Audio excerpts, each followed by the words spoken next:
आज का पहला प्रश्न है कि सर्कुलर ए आजादी अखबार का प्रकाशन किसके द्वारा शुरू किया गया।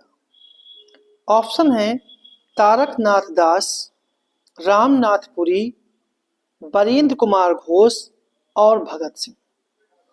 तो जिसका सही जो आंसर है वो आपका है बी ऑप्शन, रामनाथपुरी। रामनाथपुरी ने सर्कुलर ए आजादी जो अखबार का प्रकाशन जो है 1907 में किया था। और तारकनाथ दास की बात करें तो तारकनाथ दास ने फ्री हिंदुस्तान का प्रकाशन किया था। और फ्री हिंदुस्तान का प्रकाशन जो है वो कनाडा के वैंकूवर से हुआ था।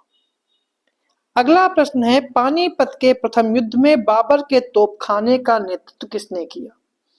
दौलत खां और उज्जमानी खां ने, इस्माइल खां और मोहम्मद तब्बुद्दीन ने, उस्ताद अली और मुस्तफ़ा खां ने, उस्ताद अली और इस्माइल खां ने। तो इसका कौन सा आंसर जो है वो सही है। तो इसका सही जो आंसर है वो आपका है सी ऑप्शन, उस्ताद अली और मुस्तफ़ा खां ने।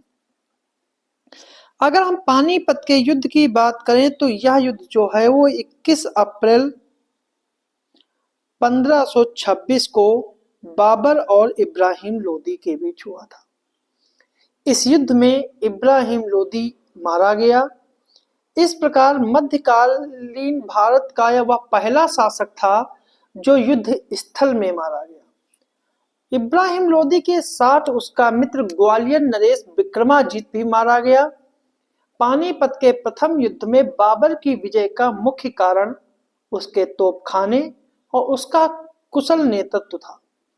पानीपत के प्रथम युद्ध में बाबर ने उज्बेकों की युद्ध नीति, तुगलमा युद्ध पद्धति और तोपों को सजाने की उस्मानी विधि का प्रयोग किया।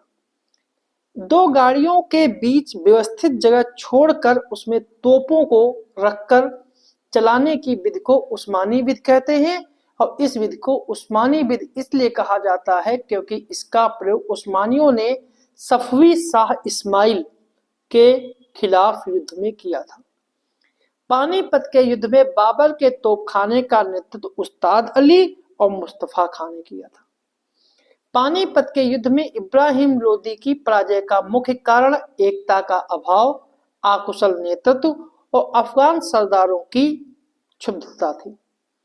पानीपत के प्रथम युद्ध में इब्राहिम लोदी मारा गया। पानीपत का युद्ध परिणाम की दृष्टि से बहुत ही महत्वपूर्ण नहीं था, परंतु इस युद्ध ने भारत के भाग्य का नहीं बल्कि लोदियों के भाग्य का भी निर्णय कर दिया। 27 अप्रैल 1526 को बाबर ने अपने आप को बादशाह घोषित किया और भारत विजय के उपलक्ष्य में बाबर ने प्रत्येक काबुल निवासी को एक एक चांदी का सिक्का उपहार स्वरूप प्रदान किया।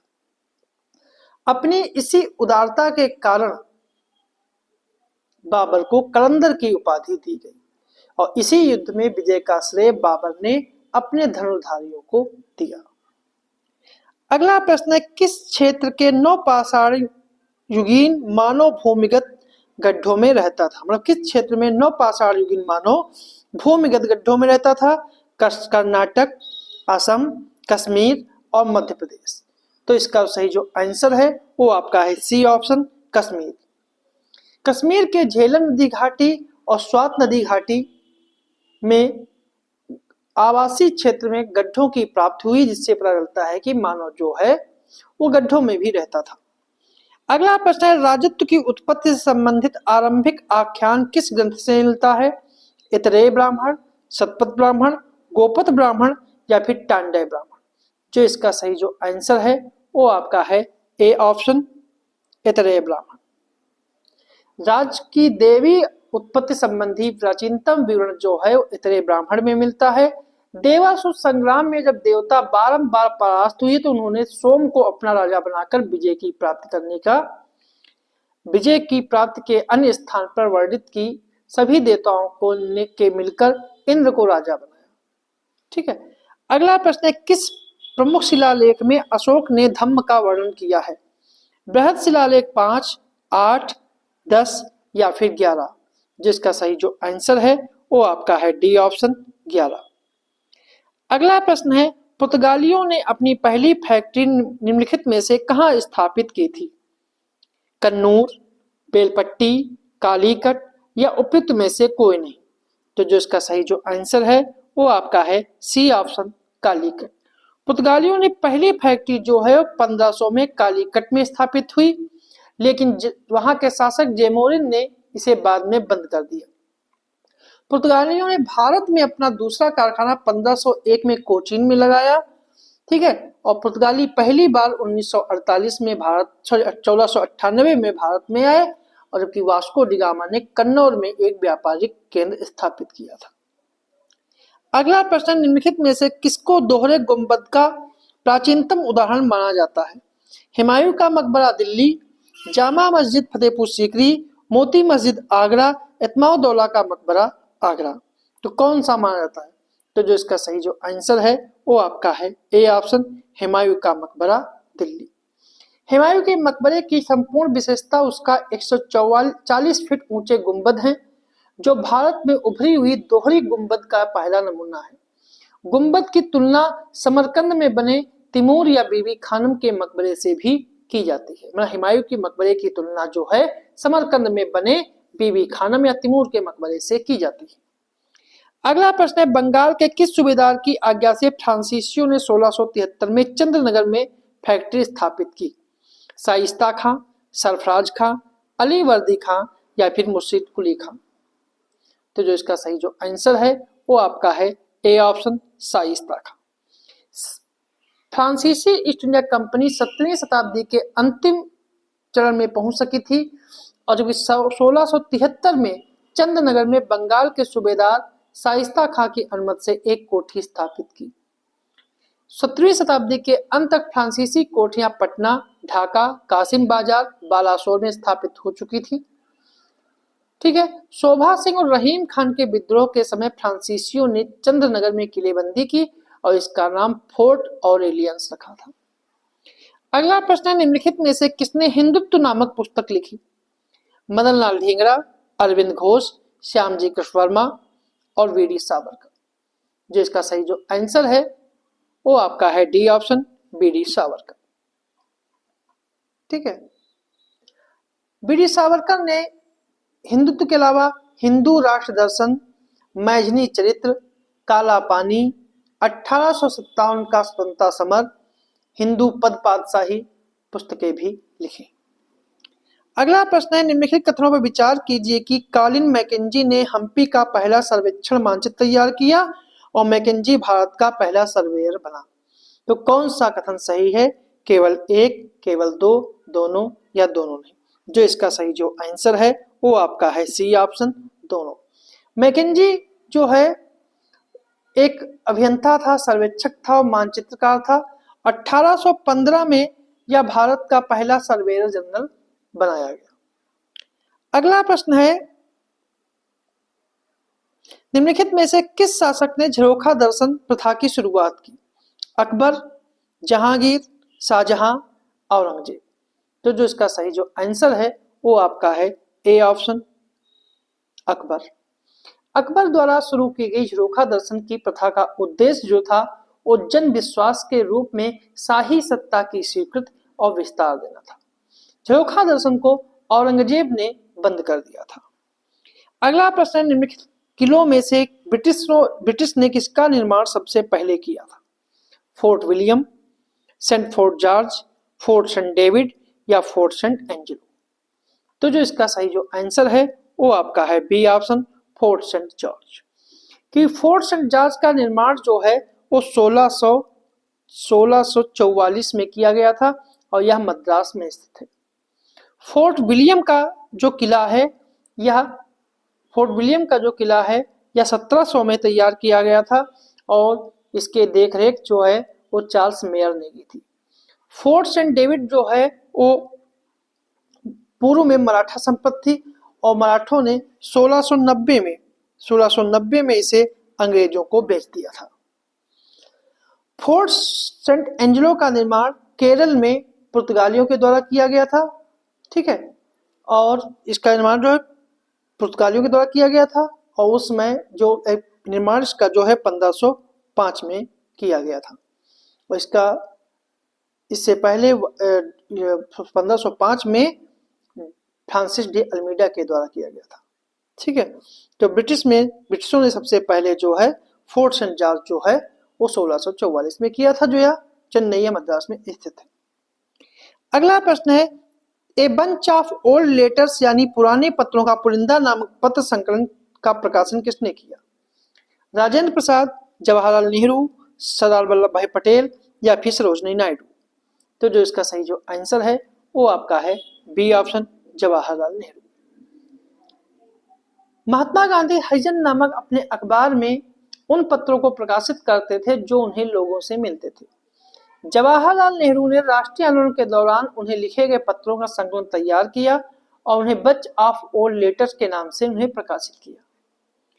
अगला प्रश्न है, निम्नलिखित में से कौन से महाजनपद की सीमा उत्तर में गंगा से दक्षिण में विंध्य पर्वत तक, पूर्व से चंपा से पश्चिम में सोन नदी तक विस्तृत थी, यह दक्षिण बिहार में स्थित था जो कालांतर में उत्तर भारत का सर्वाधिक शक्तिशाली महाजनपद बन गया? तो यह किस जनपद की बात हो रही है? अवंती, मगध, कौशल या फिर वैशाली? तो जो इसका सही जो आंसर है वो आपका है बी ऑप्शन, मगध। ठीक है, मगध। और मगध की राजधानी जो थी वो पाटलिपुत्र थी। अगला प्रश्न है कि ब्रिटिश द्वारा कुशासन का बहाना लेकर निम्नलिखित प्रांतों में से किस एक के शासक को हटा दिया गया? अवध, झांसी, बंगाल या बरार? तो जो इसका सही जो आंसर है वो आपका है ए ऑप्शन, अवध। ब्रिटिशों द्वारा कुशासन का बहाना लेकर अवध के शासक को हटा दिया गया था। ब्रिटिश भारत के गवर्नर जनरल लॉर्ड डलहौजी का कार्यकाल 1848 से लेकर 1856 तक था। इसने 1856 में अवध का विलय वहां के कुशासन को आधार बनाकर कर लिया था और वहीं उसने व्यक्तिगत का सिद्धांत के आधार पर कई राज्यों को ब्रिटिश भारत में मिलाया था। अगला प्रश्न है, भारत के इतिहास में तांती, मोमिन और कै कोल्लार कौन थे? मूर्तिकार, बुनकर, चित्रकार या जमींदार? तो जो इसका सही जो आंसर है वो आपका है बी ऑप्शन, बुनकर। बुनकर आमतौर पर बुनाई का काम करने वाले समुदायों के ही कारीगर होते थे। वह पीढ़ी दर पीढ़ी इसी हुनर को आगे बढ़ाते थे। बंगाल के तांती, उत्तर भारत के जुलाहे या मोमिन और दक्षिण भारत के साले या कैकोल्लार तथा देवांग समुदाय जो थे वो बुनकरी के लिए प्रसिद्ध थे। अगला प्रश्न है, महात्मा गांधी ने कब बिहार में राष्ट्रीय महाविद्यालय तथा बिहार विद्यापीठ का उद्घाटन किया? 9 नवंबर 1921, 12 मार्च 1921, 6 फरवरी 1921 या 6 मई 1921? जो इसका सही जो आंसर है वो आपका है सी ऑप्शन, 6 फरवरी 1921। कि 6 फरवरी 1921 को गांधी जी, कस्तूरबा गांधी और मोहम्मद अली ने बिहार विद्यापीठ का उद्घाटन किया था। मौलाना मजरुल हक को पहले कुलपति और बाबू ब्रजकिशोर प्रसाद को विद्यापीठ का पहला उप कुलपति नियुक्त किया गया था। 1942 में भारत छोड़ो आंदोलन के दौरान विद्यापीठ को ब्रिटिश सरकार ने जब्त कर लिया था, जिसे 1946 में रिहा किया गया। अगला प्रश्न है, बिहार के किस जिले में लोटा विद्रोह हुआ था? छापड़ा, पटना, मुजफ्फरपुर या फिर मोतिहारी? जो इसका सही जो आंसर है वो आपका है सी ऑप्शन, मुजफ्फरपुर। लोटा विद्रोह जो है वो 1856 में कैदियों के द्वारा मुजफ्फरपुर जेल में किया गया था। इसका प्रमुख कारण कैदियों को पहले जेल के अंदर पीतल का लोटा दिया जाता था, परंतु सरकार ने इसके स्थान में मिट्टी का लोटा देने की घोषणा की, जिसके कारण कैदियों ने विद्रोह कर दिया। अगला प्रश्न है, निम्नलिखित कथनों पर विचार कीजिए कि औरंगजेब की मृत्यु के बाद बंगाल मुर्शीद कुली खां के नेतृत्व में पूर्ण स्वतंत्र हो गया और मुर्शीद कुली खां ने स्वतंत्र होने के बाद भी मुगल सम्राट के प्रति निष्ठा जताते हुए उन्हें वार्षिक कर और नजराने भेंट करता रहा। मुर्शीद कुली खां ने 1704 में बंगाल की राजधानी को ढाका से हटाकर मुर्शिदाबाद स्थानांतरित किया और मुर्शीद कुली खां ने बंगाल में नई राजस्व व्यवस्था के अंतर्गत किसानों को तकावी ऋण और बंगाल में इजारेदारी प्रथा को बढ़ावा दिया। तो कौन सा कथन सत्य है? 1 2 3, 1 2 4, 1 3 4 या फिर 1 2 3 4? जो इसका सही जो आंसर है, इसके चारों कथन जो हैं वो पूर्णतया सही है मुर्शीद कुली खां के बारे में। अगला प्रश्न है, ब्रह्म समाज में निम्नलिखित कथनों पर विचार करें कि राजा राम मोहन राय ने ब्रह्म समाज की स्थापना की थी और ब्रह्म समाज की स्थापना का उद्देश्य एकेश्वरवाद की उपासना, मूर्ति पूजा, पुरोहितवाद का विरोध और अवतारवाद का खंडन करना था। और 1865 में ब्रह्म समाज का पहला विभाजन हुआ। उपयुक्त में से कौन सा कथन जो है असत्य है? केवल एक और दो, केवल तीन, केवल दो या फिर इनमें से कोई नहीं। तो जो इसका सही आंसर है वो आपका है डी ऑप्शन। इसमें से तीनों कथनों में से कोई भी कथन जो है वो ब्रह्म समाज के बारे में गलत नहीं है, पर तीनों कथन जो है सही है। अगला प्रश्न है, इंडियन मुसलमान नामक पुस्तक की रचना किसने की? William Hunter, sir Syed Ahmad Khan, Mohammad Ali Jinnah या फिर बी डी सावरकर। तो जो इसका सही जो आंसर है वो आपका है A option, William Hunter. Indian मुसलमान पुस्तक जो है वो विलियम हंटर की है। अगला प्रश्न है, अखिल भारतीय दलित वर्ग संघ की स्थापना किसने की? Mahatma Gandhi, B R Ambedkar, V R Shinde या फिर पेरियार। जो इसका सही जो आंसर है वो आपका है B option, B R Ambedkar. B R Ambedkar ने अखिल भारतीय दलित वर्ग संघ की स्थापना की। उन्होंने बहिष्कृत भारत पत्रिका का संपादन भी किया। 1932 में अखिल भारतीय हरिजन संघ की स्थापना जो है वो महात्मा गांधी ने की थी। अगला प्रश्न है, पाल वंश के संदर्भ में निम्नलिखित कथनों पर विचार करें कि पाल वंश की स्थापना गोपाल के द्वारा की गई थी और गोपाल ने भागलपुर में विक्रमशिला विश्वविद्यालय का निर्माण करवाया था। गोपाल ने परम सौगात की उपाधि की थी और गोपाल ने पाल वंश की राजधानी मुंगेर स्थापित की थी। तो कौन सा कथन जो है वो सत्य है? 1 2 3, 1 4, 1 2 4 या फिर 1 2 3 4। जो इसका सही जो आंसर है वो आपका है बी ऑप्शन। 1 और 4, पहला और चौथा जो है वो सही है, दूसरा तीसरा है जो गलत है। क्योंकि पाल वंश की स्थापना बौद्ध धर्म के अनुयायी गोपाल ने की थी और गोपाल ने अपनी राजधानी मुंगेर बनाई थी। गोपाल जो था वो बौद्ध धर्म का अनुयायी था। उसने बौद्ध विहारों का विशेष संरक्षण दिया और अपने 20वें वर्ष के शासनकाल के दौरान गोपाल ने ओदंतपुरी में एक मठ और विश्वविद्यालय का निर्माण कराया। गोपाल के बाद उसका पुत्र धर्मपाल शासक बना। उसने लगभग 40 वर्ष तक शासन किया। वह भी बौद्ध धर्म से जुड़ा था। इसने भागलपुर जिले में विक्रमशिला विश्वविद्यालय बनवाया था। इसलिए दूसरा कथन जो है गलत है, क्योंकि विक्रमशिला विश्वविद्यालय जो है वो धर्मपाल ने बनवाया था। ठीक है, और धर्मपाल को ही परम सौगात कहा गया था, ना कि गोपाल को। इसलिए इसका बी ऑप्शन सही है। अगला प्रश्न है, बिहार के मुगल प्रांत पर राजा मान सिंह ने किस स्थान को अपनी राजधानी बनाई? बिहार शरीफ, मुंगेर, सारण या फिर रोहतास। तो जो इसका सही जो आंसर है वो आपका है डी ऑप्शन, रोहतास। बिहार के में किस वर्ष लॉर्ड कॉर्नवालिस के द्वारा स्थायी बंदोबस्त को लागू किया गया? 1791, 1793, 1794 या 1797। जो इसका सही जो आंसर है वो आपका है बी ऑप्शन, 1793। अगला प्रश्न है, 1906 में सुरेंद्र बनर्जी ने बिहार में कहाँ स्वदेशी आंदोलन पर भाषण दिया था? पटना ने, भागलपुर, मुजफ्फरपुर या फिर मुंगेर। तो जिसका सही जो आंसर है वो आपका है डी ऑप्शन, मुंगेर। अगला प्रश्न है कि बैरोमीटर के संदर्भ में विचार करें कि पारे का धीरे धीरे गिरना सूचित करता है कि वर्षा होगी, पारे का अचानक गिरना सूचित करता है तूफान आएगी, पारे का अचानक उठना सूचित करता है तूफान के साथ वर्षा होगी। तो कौन सा कथन सत्य है? केवल एक, 1 और 2, 1 और 3 या फिर 1 2 3। जो इसका सही जो आंसर है वो आपका है बी ऑप्शन, 1 और 2। क्योंकि बैरोमीटर के पारे का धीरे धीरे गिरना सूचित करता है कि वर्षा होगी, बैरोमीटर के पारे का अचानक गिरना सूचित करेगा तूफान आएगा, और बैरोमीटर के पारे का अचानक उठ जाना सूचित करेगा कि मौसम स्वच्छ होगा। ठंडे प्रदेशों में बैरोमीटर में पारे की जगह एल्कोहल का प्रयोग किया जाता है, क्योंकि एल्कोहल का हिमांक जो है अति न्यूनतम होता है। अगला प्रश्न है,